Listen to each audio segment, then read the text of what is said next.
Rider আপনি, আপনাকে বুক করছিলাম মনে হয়। জি জি ভাই। একটু দাঁড়ান, আমি একটা কলে কথা বলে আসি। সাতমান, আরে এটা তো আমার স্কুল লাইফের বন্ধু। তোমার 20 লাখ টাকার চেকটাই রিসিভ করতে যাচ্ছি, কিন্তু বাবা ওখান থেকে 20,000 টাকা আমি রেখে দেবো।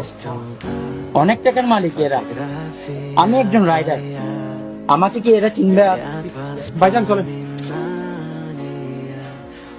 তো ভাইজান কত বছর ধরে রাইড করতেছেন? গত 5 বছর ধরে। ক্লাস 10-এর পর বাবা অসুস্থ হয়, তারপর থেকে এই রাইডার। ভালো ভালো।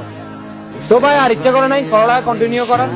না রে ভাই, ফ্যামিলির দায়িত্ব কাঁধে এসে পড়লো, আর থেকে মানিয়ে নিলাম আর কি। ভাই ভাই ভাই ভাই ভাই, একটু দাঁড়ান একটু দাঁড়ান একটু।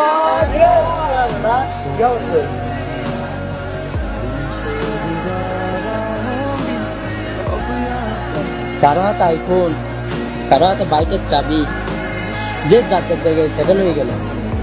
শালার আমি গরিব গরিব থেকে গেলাম।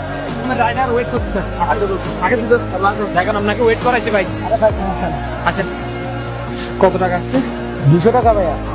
ভাইজান আপনারা অনেক ভালো কাজ করেন, মানুষকে ঠিক সময়ে তাদের গন্তব্যে পৌঁছে দেন, এটা অনেক সওয়াবের কাজ। নিশ্চয় আপনার মা বাবা আপনার উপর অনেক প্রাউড ফিল করবে, আর আপনার স্কুল লাইফের বন্ধুরাও। সাতমান, সাতমান, আমি মনে করছিলাম তুই আমাকে চিনবি না।